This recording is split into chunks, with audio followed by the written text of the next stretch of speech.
And then there's almost like a rebellious spirit that says, people don't know what they're talking about. There are people here that are just like me. And how dare they speak about what they don't know? And so as I moved in, you develop that pride of don't talk down about my neighborhood. I live there. You're talking down about me. And you're talking down about my friends or the people next door to me that I know and you don't know them.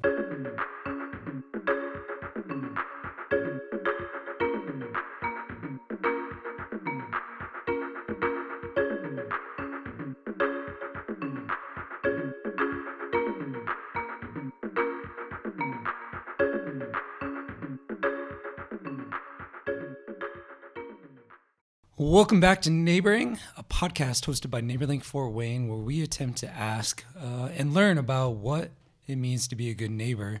And specifically, we're today here on part 5 of our Healthy Neighborhood series, where we're sitting down with the 5 neighborhoods that we are doing some research around and getting to know this year in an attempt to figure out and kind of answer the question, or at least learn more about the question, what makes a healthy neighborhood healthy?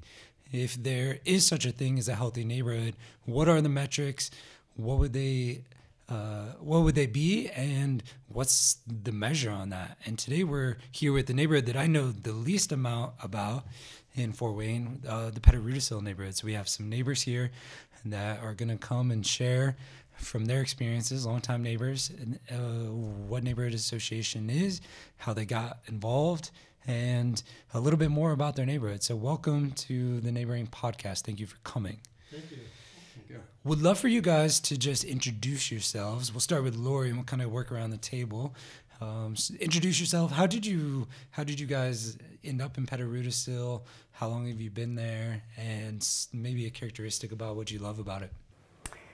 My name is Laurie Hafner, and I have been living in Pettit Rudisill off and on since I was born, because I was born in my house that we're currently living in. So we're living in the house I grew up in, but I haven't always lived here.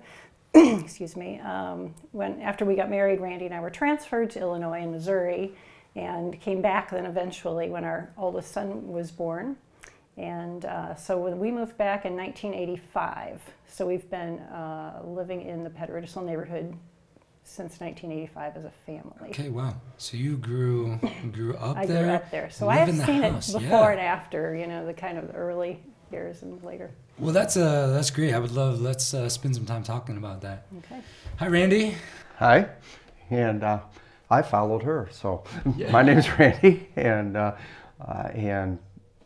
yes, we've been back there since '85. We've really made it a place that we call home, and our children appreciate coming back to, and we like the quietness of it, which is, I know, sounds odd when you're talking about Fort Wayne and living on a relatively busy street, but it is nice and quiet. Go for strolls sometimes back and forth on Rudisill. Yeah. So. Randy, did you grow up in Fort Wayne? Were you born in? Oh yeah, I grew up in Fort Wayne as well, but further south, down a couple mile and a half, something like that. Anyway, a little further south. Mark? And I'm Mark Mays, and my wife and I moved to the neighborhood in 2001 in May. So we're just coming up right now on 19 years. This was our first home purchase as a married couple. So neither of us grew up in Fort Wayne. So we moved here after college, graduated from Taylor University in Upland in '95, and then we rented, and we steadily moved from the north to the south. Just renting an apartment or subletting an apartment, or being in a duplex, and then we bounced down to Southbridge Apartments for a little bit, and then we started searching for houses and moved to McKinney Avenue. All right, that's great. Laurie, we kind of lead these podcasts. I find it very helpful to spend some time discussing and describing the neighborhood.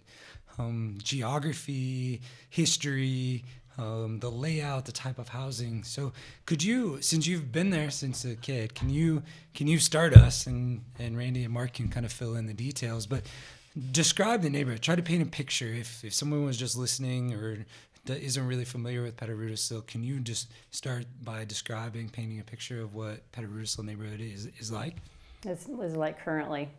We are a very diverse neighborhood. We have a lot of different cultures in our neighborhood. So Black, white, Hispanic, and Asian. We have a lot of diversity in home types too. We have little 2-bedroom bungalows. We have 3-bedroom, 4-square, type homes. We have larger 4 bedrooms like we do. So some are attached garages or detached or no garages. Most have a yard. There are a lot of churches in our neighborhood. Actually, we drove around. I believe we have 8 churches in our neighborhood association. Or perimeter. Well, even more if you count what's on the perimeter. I think there are 11 if you count the perimeter. Only one school, Abbott, I believe, is our only school. But we have a lot of accessibility in our area. I think it's easy to get to wherever you want to go. So if you want to go to the grocery store or the library, we have 4 libraries within 10-minute drive of us. We have 2 parks. There's a huge park, Macmillan Park, at one end of Rudisill, and a huge park, Foster Park, at the other end. Rudisill was created as a large tree-lined boulevard connecting the 2 parks, with Weiser Park just being a little bit to the north. And so our tree-lined boulevard has changed over the years because there was the Dutch elm disease, which killed a lot of the elm trees, and they had to replant, and we've had some other issues with trees along the way. Just a few years ago, they replanted again. They didn't do a great job, so some of those trees didn't make it through the winter. But the idea was to have a beautiful tree-lined boulevard in South Fort Wayne, and it was sort of the gateway, I guess, of the area. Anyway, we have, like I said, we have a lot of diversity, and I don't know, there's a lot of great people there of all ages. We have a lot of older retired people who don't want to leave their homes. They love their homes. They want to be there.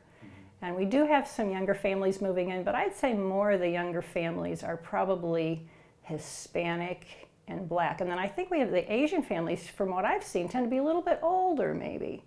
I don't know if you've experienced that or not, but anyway, so I'd just say we are a very diverse neighborhood. Yeah. That's how I would describe us. Okay. Talk about like the ages of the home. When did the neighborhood really start to develop, or did it kind of go in phases? Does anybody have any idea?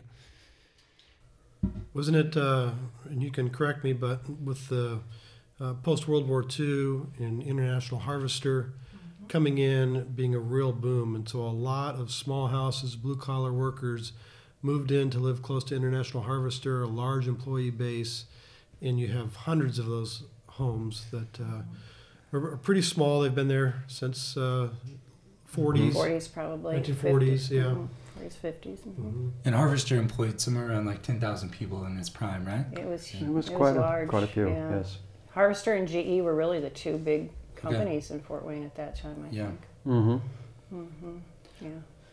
What else is unique about the neighborhood in terms of any sort of housing or geographic kind of function or anything else that stands out to you guys?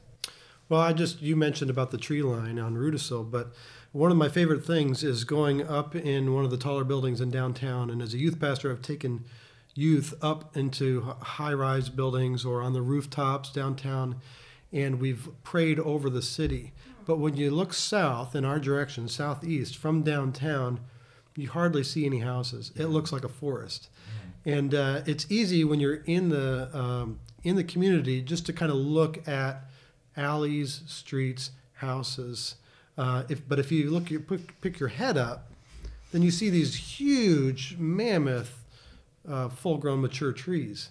And so it's a beautiful part of being in the inner city, and yet really, if you look from up high, you look like you're looking down into a forest.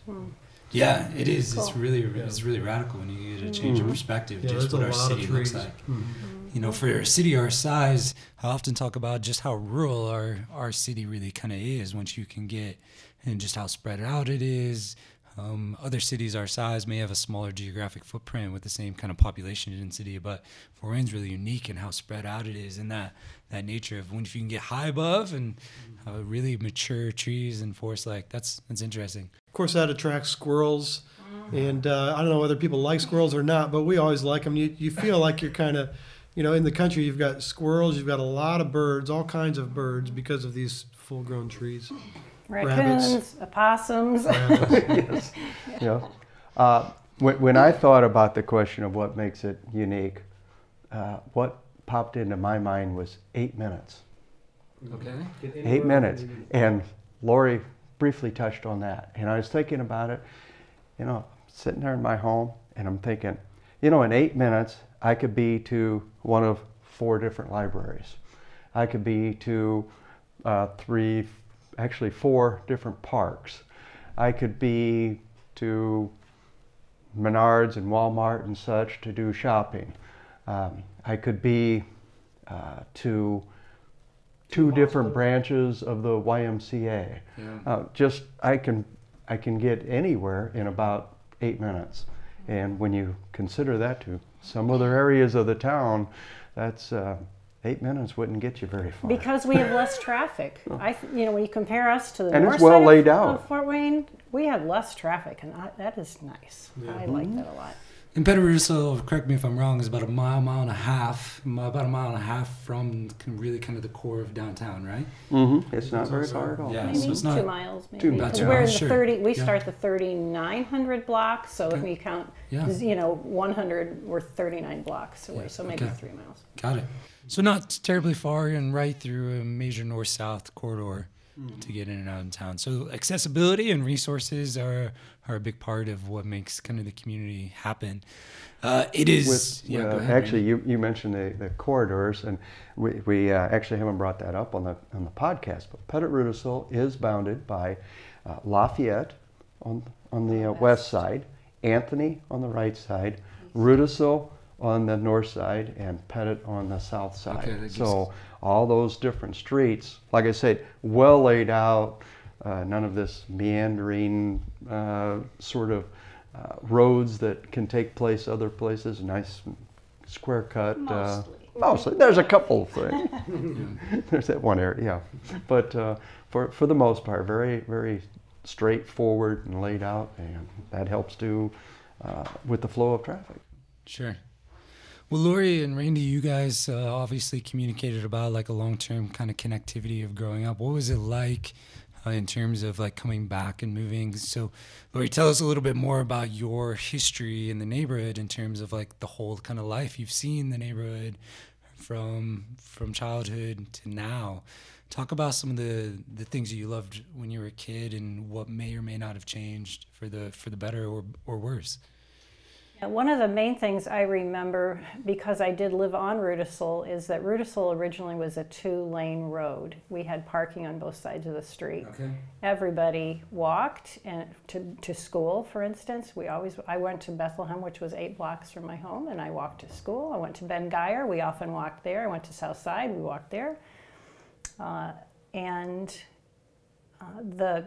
It felt more like a neighborhood because we had parking on Rudisill and not as much traffic. They got rid of the parking on Rudisill. They said it was because they needed to have snow routes. They needed to be able to plow Rudisill more quickly, so they wanted no parking on Rudisill. So they made it 4 lanes. Nobody could park. That's difficult when you have a neighborhood and you can't park. Your friends can't park in front of your house. They have to park half a block or a block down and walk to your house. That's not as friendly, I think. But it was definitely a nice middle-class neighborhood when I was growing up. We rode our bikes everywhere. We walked everywhere. We knew all the neighbors. The neighbors knew us. People didn't lock their doors. Everybody was on a friendly term, I'd say. So that has changed over the years because we don't know everybody now. People are less likely to get out of their homes. I don't know if it's just our culture that people stay indoors more. You know, we all have our technology, we have our ways to entertain ourselves, and the kids don't play outdoors like they used to. So the adults don't get out as much, the kids don't get out, we don't know each other as much, so we don't know what's going on in each other's lives. So if there is a need, we talked about NeighborLink filling needs, we don't always know what those needs are because we're not talking as much. So I have seen a difference in the neighborhood, but I have a feeling that's probably true of most neighborhoods. Yeah. Don't know what else to say about that exactly, but I definitely have seen a difference over the years. It's kind of a gradual change. So Mark, you and Amy and your family obviously didn't grow up here. You said you moved and you kind of migrated south and then planted for almost 20 years now. What attracted you guys initially to the neighborhood? It was a strong influence of the church that we attended on Tillman Road, Fellowship Missionary Church on the south end. And so as we were finding our home at that church, we don't have family in town, so our church family became our family. And the more that our senior pastor at the time, Dave DeSelm, talked about being more relevant to the community around us, the more it just made sense to move into that community and not look outside. Now, when we lived up north, I just recall being a graduate of college, living up north, and somehow getting the message, you got to be careful when you drive south. Like, I just remember being green, being new to Fort Wayne, being pretty clueless, and they would say things about South Anthony, right? I'd hear about Creighton. I'd hear about Hannah. And so I just recall as we were searching for apartments and things like that back in the late 90s, that as we would head south farther and farther, we would get that sense. We'd get that sense of, oh, we're in the not so good part of town. But then as we continued to move, and we moved down by church at Southbridge Apartments, we realized really quickly that people are people. You know, there are people that make good choices and there are people who make poor choices. And yet, for the most part, people want to be known, they want to be cared for, they want to be liked, as we do.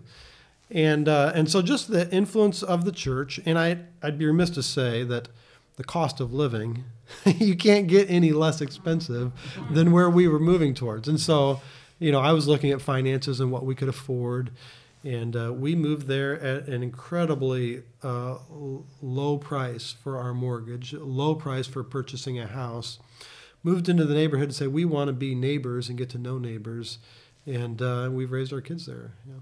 What are some of the things you've taken away? You talked about the narrative about living outside of a particular neighborhood, hearing a narrative about a different part of town that you didn't have a lot of context for, and probably those that had the narrative didn't have much context other than news or, you know, general influences. Once you guys moved there, how long before you started to kind of really see the narrative maybe either being affirmed or being changed in terms of like, oh, this this is like that, or this is much different? Well, I think that you kind of tend to either associate yourself with what is generally said, general perspectives, and you just kind of subscribe to them, or you tend to possibly want to test that or chafe at that. And there's a part of me that said, I don't want to just kind of subscribe to what is generally spoken in general ways. I want to find out for myself. And then there's almost like a rebellious spirit that says, people don't know what they're talking about. There are people here that are just like me. And how dare they speak about what they don't know? And so as I moved in, you develop that pride of, don't talk down about my neighborhood. I live there. You're talking down about me. And you're talking down about my friends or the people next door to me that I know and you don't know them. And so that sense of pride will really knock down generalities. And we were there really quickly. We could see that, okay, maybe there's more graffiti in our neighborhood, or maybe our neighborhood is on the news more. But what would so often happen was I would hear about the news from people that didn't live in my neighborhood before I knew about the neighborhood news. Yeah. And so it's just how word travels in news media in different ways. I didn't know anything about it until I learned about it from others, and it really didn't affect me. So, yeah, you become personally inclined toward what you want to believe and what you want to kind of resist believing because it's a gross generality. Yeah. I imagine for someone that didn't have maybe long-term connectivity, so maybe a little less nostalgic or like deeper roots into life, like Laurie and Randy had with, now living in the home you grew up into, in terms of like there's some strong pulls to that. For you and your wife, like you guys weren't from there, you didn't have to stay there, but you've stayed there for 19 years. There's, if it was so bad, I'm sure you would have moved a long time ago. Well, one thing that just came to mind that makes a significant difference. Pettit Rudisill neighborhood has a extremely high percentage of little children and youth, really all the way down. But the percentage grows as the age gets smaller, so 0 to 4, compared to the rest of Fort Wayne. Yeah, well, it's really hard to be really scared of little kids. And that's some of my first memories of moving into our house and having no children, being young marrieds, and having these little kids come and want to play. And so I was working third shift at the time, and my wife would have to tell these little children, come back later, Mr. Mays is sleeping, but if you come back around noon, then he'll be up and you can play. And so I began, playing with little children in our neighborhood, in our backyard, in the school lot behind us, on a regular basis. And that really makes you feel like your neighbors. Yeah. When you're playing with kids. Yeah. One of the unique things about this research as we're diving into, and it's really kind of affirming what we've been feeling about this project in general at NeighborLink, is just how important it is to spend time getting to know your neighbors and being connected. And as an outside organization that doesn't necessarily have a home of our own other than the office that we're in, because we spend so much time in the neighborhoods interacting with a wide variety of neighbors and homeowners, we see so many of the same characteristics no matter what the neighborhood is in terms of people and pride and the care for the neighborhood. We have the fortunate ability to work with a lot of homeowners. So a lot of people have been in their homes 15 to 40 years because they've, we're working primarily with an older demographic or people that have been around for a while. And so we care a lot about the relationships. So we ask a lot of questions about like, what's changed? How long have you lived here? Do you know your neighbors? And we always walk away, no matter the state of the neighborhood or what you might perceive or the socioeconomics in that area, of saying there's a lot of really great people here, and they've been kind of carrying the neighborhood on their backs in various ways over the years. That a lot of the same characteristics you see in like the public perceived good neighborhoods. And then you go into other neighborhoods that have a high level of perception or maybe a different narrative about that side of town where there's maybe resources, and you see that they're lacking some of the social connectivity or the ownership aspects that make neighborhoods great. So it's really interesting to hear everyone's perspective on what does it mean to like kind of really engage as a neighbor. Now, we do know that your neighborhood is in kind of an area of town that is on the news more often than not, that it does have some social challenges related to all kinds of aspects. Would be curious to know from your perspective, what have been some of the key challenges in the Pettit Rudisill neighborhood in the last 5, 8, 10, 15 years? Maybe it goes back to a time where you've noticed like things were really great, and then around this time things started to change. Curious what how you would respond to that, or like to begin that discussion. Well, I know there was a time when I was probably in high school that we had what they called white flight. It was primarily a white neighborhood, and realtors came, and after some black families started moving in the neighborhood, probably when I was even in grade school, the realtors came to other homeowners and said, "Oh, we have black people moving in the neighborhood. You'd better get out of here because your home value is going to go down." And they were frightening people to move because they were going to make a profit on that sale of the house, So that happened, unfortunately, from fear.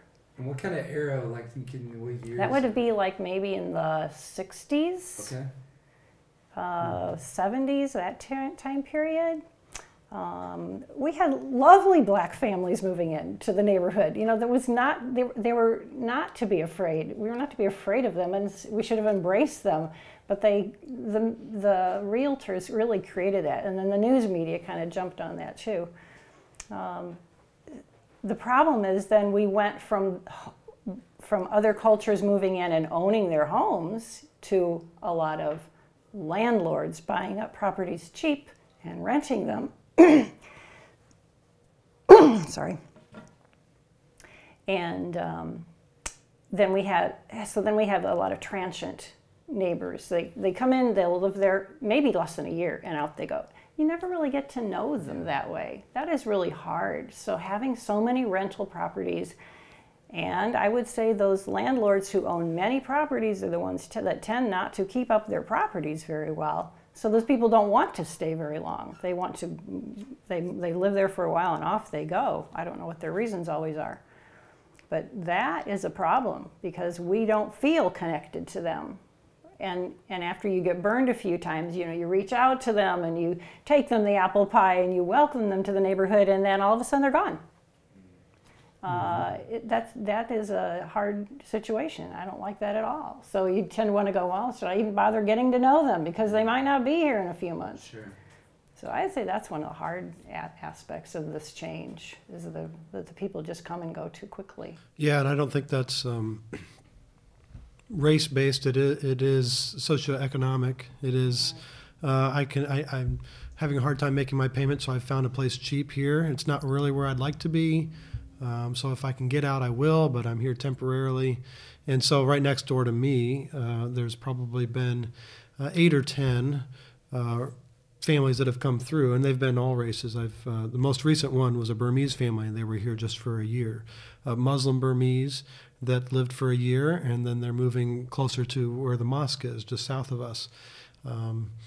But we've had African American and white and Hispanic, all at the house next door.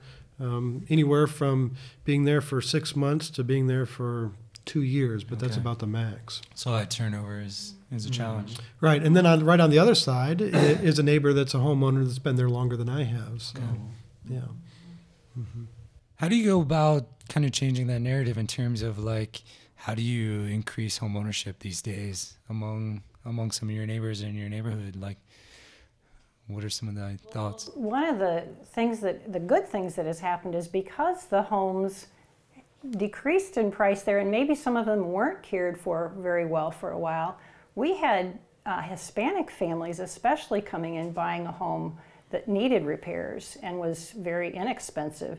They were able to buy that house, and then they put a lot of their own sweat equity into that home. Mm-hmm. And we've seen a lot of homes that have really been improved. And those families are working hard to make those homes nice and to make them more of a forever home. Yeah. So that is wonderful. I love it when I see them out there. They're pounding and they're painting and doing all these things. So I'm delighted to see some families moving in, taking advantage of what I say is we get a lot of house for our money in Southeast Fort Wayne. Yeah. Mm-hmm. And so they're getting a lot more than whatever they came from, and they're able to make it a good home. And so that's really lovely. How do you guys respond to, as long-term homeowners, caretakers and stakeholders in the neighborhood? Oh, you know, we've identified a lot of like, yeah, there's some transient, but you just described like there's an entire culture, there's a subset of our community that's coming in and investing in that area. Mm-hmm. Well, it isn't. I imagine you have to deal with the conversation in terms around crime, because you can get blanketed around the crime. So how do you interact around crime issues in your neighborhood in terms of if somebody's going to come and talk to you and say, yeah, that's all great, but there's an awful lot of crime. What do you guys usually say to that?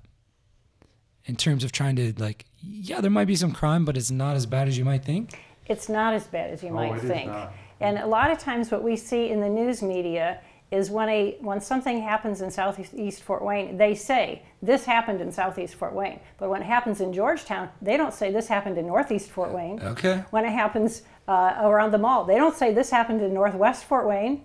So they're not. So there's a difference in narrative in terms of blanket statement in a quadrant of the city rather than a specific neighborhood or absolutely, collection of neighborhoods. Yes, and I see it each Sunday. I take the paper and I look at it, and they've got that section where these are the crimes that have been reported, and you look down there, and sometime earlier this spring, like 3 weeks in a row, I'm going, what, did they just forget to include our neighborhood? You know, there's nothing there.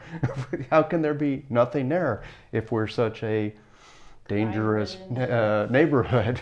And you know, it just boggles my mind that caricature of us is still out there, still being fed by the media, and you know, it just it's bothersome. It certainly is. If you ask most people what is the most crime-ridden neighborhood or crime-ridden area of Fort Wayne, they would probably say Southeast Fort Wayne, somewhere in Southeast. But if you look at the stats, I believe it's around Glenbrook Mall. Okay. That's the most crime-ridden area of Fort Wayne. But you don't get hear right that. Down to the data, it tells a different story. Yes. Mark, as somebody that's involved in a local church, that because we go to church, and I know that together, and we know that for the past 15 years, our congregation there's a large percentage of people saying we want to embrace and be a part of and attempt to be a representation of the neighborhood in which we are, or at least the side of town. And so we've all, whether personally or collectively, attempted to embrace and figure that out in our own kind of ways. And I know that's part of your journey, moving into a neighborhood, trying to be a neighbor the best you can and try to get to know that. How do you typically respond to maybe other people at fellowship or other believers or individuals that you interact with that have this idea of social justice or engagement or like wanting to be a part of a solution in a troubled area? How do you typically respond to those kind of questions? Because I'm sure you get hit up by that too. Like, how do you continue to live in that particular side of town? Well, I think the biggest thing is to be present. And so it's a little difficult when there is great notions, benevolent notions to make a difference, but it's sort of put your toe in the water and step out, or come in and come out, and that kind of thing. You do feel good when you go somewhere that is struggling, and you do a nice service or a good deed, or you do a prayer walk. Those are very kind things and good things, but it's not really true presence. And it might scratch an itch, but it doesn't really get under the surface. And I don't have the answers. I think these systemic challenges, they go well beyond where we've come to in our present day. They have very deep roots. So it's not something that you can just change by doing a few kind things or getting a rally together, or say let's really get excited and passionate and do something here and there. Our attention spans are really short, and so we might get excited and get vision and imagination for making a difference because it feels good to have a cause and it feels good to make a difference. But oftentimes difference making happens over many more years than what we have in and of ourselves. And that's why I would say you see an awful lot of difficulties in particular neighborhoods, because there's been years and years of ramifications of years and years of oppression and hurt and segregation and divide and privilege versus non-privilege. There's been years and years. And so an individual or a group or a family that wants to make a difference, that's valiant, that's great, but it has to be bigger than their individual attention spans. And so for 20 years we've been there, and we can say realistically that it doesn't make a big difference with one family being there, but it's part of what's needed. A neighborhood needs neighbors that want to be neighborly, and that needs to happen year after year after year, increasingly, without regard of did I see fruit today or last year, and that kind of thing. Yeah, it's so challenging. My wife and some other folks, we chose to move into our neighborhood kind of in the same kind of vein in terms of we want to be closer to the places we're serving or working and be intentional in a neighborhood in an attempt to simply just become a better neighbor. And at the time, we were learning quite a bit about just community development philosophies and terms, and some of the leaders that we were kind of listening to is like, don't even think that you're going to begin to know what needs changed or the vision that you may have for like 7 to 10 years. And for us, that's been true. Like, we've been living there, and it was completely different. I'd been doing NeighborLink for quite a few years before that point. And so, you get enough of these projects, and to your point, like, you kind of bounce in and out, and you think, like, how could you ever really respond? And so, it's been 10 years before we're even kind of catching a glimpse of, like, some of the real issues. And that's because we're invested there day after day. We're investing in the neighborhood. We're raising our families. Like, we're experiencing crime and having to deal with that and try to understand it and figure out how you live in those kind of realms. And the idea of trying to love your neighbor through transactions, even like through something like NeighborLink, is radically different than when it's on your street or the neighbor to your left and right. And it's been a good experience. So that's an interesting way to think. And I think there's a perspective of being a learner and being a receiver that is helpful. I go in thinking I missed out on something being in the kind of white upper middle class Chicago suburbs growing up as a kid. And so I experienced early elementary being in 100% white as far as I knew as a kid in southern Indiana. And then in my preteen years and high school years being in primarily white upper middle class Chicago suburb. And so I'm very ignorant as it relates to the world, very homogenous, very limited in my proximity and relationships. And early on, I thought, boy, I'd love for my children to have a wider scope of relationship and understanding and access to people different than them than what I had growing up. And so all along, we're not people coming in and doing a lot of helpful things, but we're being helped as a family. We're becoming just have a better worldview, a more well-rounded education of our kids, to have friends that are different than them. And our kids have had a lot of friends that are much different than them that I didn't have growing up. And so to be take a learning posture, a receiving posture, I have benefit to receive just from being around people different than me is going to help us be better neighbors. Yeah. Well, we talked about diversity quite a bit, and we kind of started before we started the podcast today, but we're all white around the table. But we know that there's a lot of other diverse groups, and it just happened that the podcast happened today and schedules and all those things. But there's a lot of diverse leadership on your neighborhood board. Talk about how that plays into the part of like how you guys as kind of neighborhood leaders strategize for improving the neighborhood. Honestly, I don't even think about that issue. Yeah. I'm sorry, I just don't see them as different. I think that because we have lived amongst other cultures for so long, gone to church with other cultures, worked with other cultures for so long, I don't even see that anymore. Mainly it's just whether or not they feel committed to the neighborhood or not. That's really the only differing aspect of them. Mm-hmm. Sure. Yeah, and are willing to step up and be a part of the leadership. That's awesome. And I don't even think about what ethnicity they are. Mm-hmm. Well, as neighborhood leaders, what's exciting? What's going well in Pettit Rudisill these days? And what have you guys been working on that you feel like you're getting some wins around? Well, I'm really happy that our 4-lane Rudisill got changed to 2 lanes with bike lanes and a center turn lane. That has slowed down the traffic. It used to be sort of a raceway down the Rudisill, and that has slowed things down, and I have really appreciated that. So that has been a good thing. We have a neighborhood park at Rudisill and Robinwood that we try to keep pretty and comfortable. It's got a couple of park benches in it, so we see people down there sitting at the benches or waiting for their kids who are coming to get off the bus, something like that. There was even last summer some people who had a party at the park awesome. They had a group of people down there and had a good time. So we're happy that we have our little park. It's not big. It was a lot that I believe the water table was too high or something, and they couldn't build on that lot. Okay. So it was an empty lot for many years. And probably 30 years ago, 25 years ago, the city of Fort Wayne gave us the lot and gave us some funds, and we made it into a pretty little lot. So we have that. What else are we doing in the neighborhood? Well, we've got, the mayor just announced about all the money going into road and alley and sidewalk projects that are it's going to be something to look forward to. Yeah, millions of dollars being invested in the area and infrastructure. Yeah. We're looking forward to that.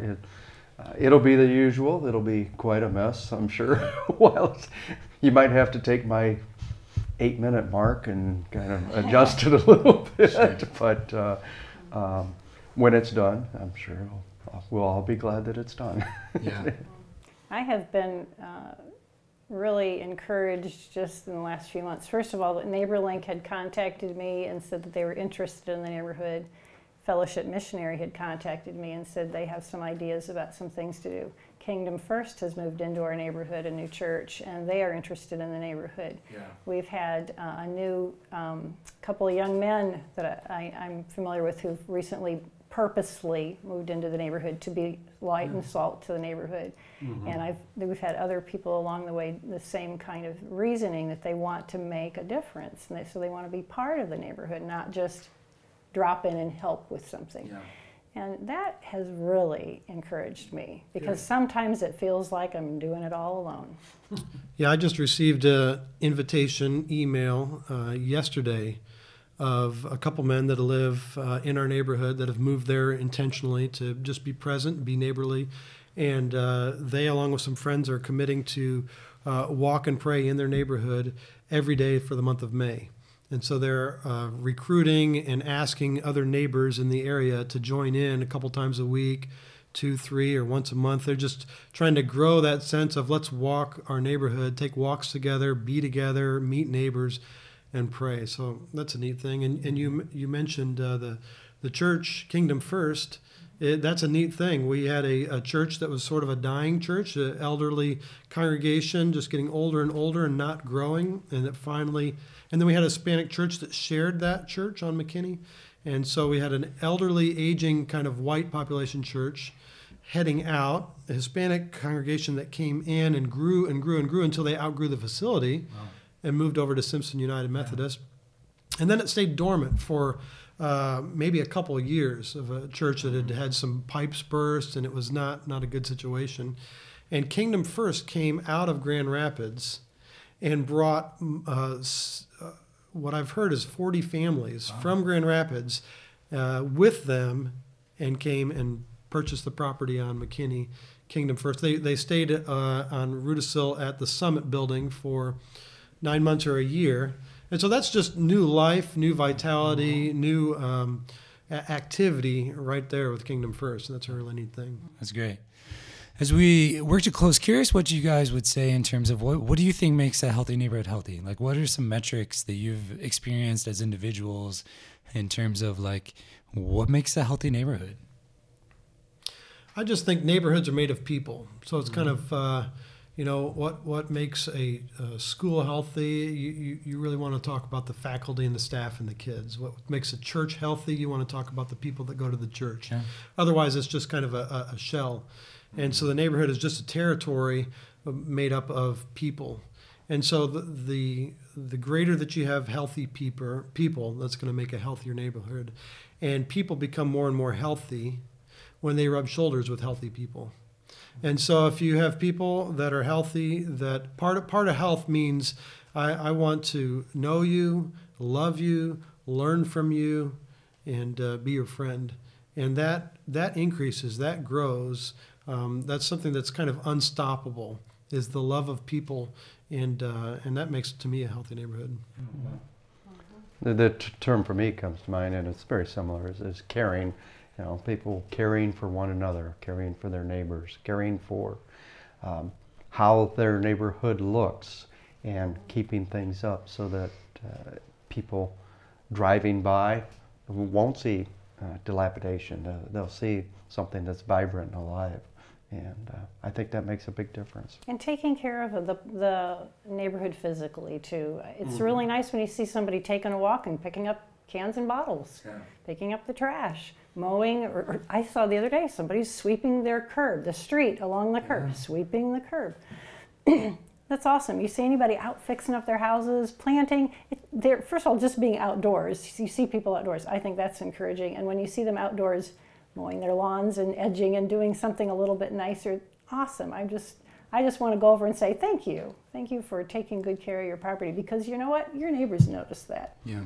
In fact, that's one thing Laurie tries to make a point of at any of our meetings, is passing out blank postcards that are saying, thanks, we've noticed that you did this or did that or something, and then people could take those and address them, drop a stamp on it, and or just tuck them into their neighbor's front door, saying thanks for planting flowers. Yeah. Well, the best way to be encouraged is just being noticed.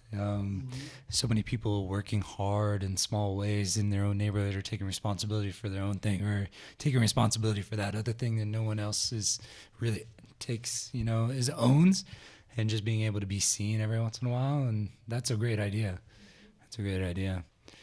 What is the last final question? What does it mean to be a good neighbor? Is anything different? Anything you guys would like to add in terms of what does it mean to be a good neighbor? I think willingness, I've mentioned this before, willingness to learn, but that means to receive access or have proximity to people different than you. That opens your sphere of not only influence, but opens yourself to being changed. And so the Good Samaritan is all about being a neighbor to somebody that you wouldn't naturally consider to be your neighbor, that story of the Good Samaritan. And it's kind of a prime blueprint of a good neighbor is somebody that is open and willing to cross cultural barriers, racial barriers, socioeconomic barriers to be a friend. So I think that's critical. I think reaching out to those around you in small ways is really helpful. So just things like greeting your neighbor, good morning, how are you doing today, what's going on? I have a garden, would you like some tomatoes? How are you doing with your car? I saw you working on it, is that going okay? I've got a gardening tool you needed to do. Did you need to borrow my ladder to clean your gutters? I just reaching out and talking to people. So if you always stay in your house, that's not a healthy neighborhood. But if you're getting out and greeting them and saying hello, hi, you're new here. I'm so and so. What is your name? What brings you here? Just the connecting with people is what makes it healthier, I think. That's cool. I'd have to echo most of what they said. Right. I mean, well, Laurie, Randy, Mark, really grateful that you chose to spend some time today to tell us more about Pettit Rudisill. And thank you for participating in this research project and coming along this journey with NeighborLink. We are excited to learn more about your neighborhood and leverage any sort of resources we can. And it means a lot to us that you would share this information for us. We hope to take the information and provide it back, that it could help some visioning and supportive, and if nothing else, affirm all of the work that you guys have been doing as neighbors for a long time. And if we can inspire some other neighborhoods and neighborhood leaders who are maybe having the same kind of challenges that you are, with some ways that they can improve even better. So thank you for tuning in to this episode of Neighboring and our final series of this What Makes a Healthy Neighborhood Healthy series. We will be back later this summer, sometime in July, with a follow-up podcast with some of the research. We're hoping to finalize at least this kind of part one sometime in June and have a report in July. So we'll be back to give some results and hopefully welcome every neighborhood association back to the podcast later this fall and see what we've learned together. Have a great day. Thank you. Thank you.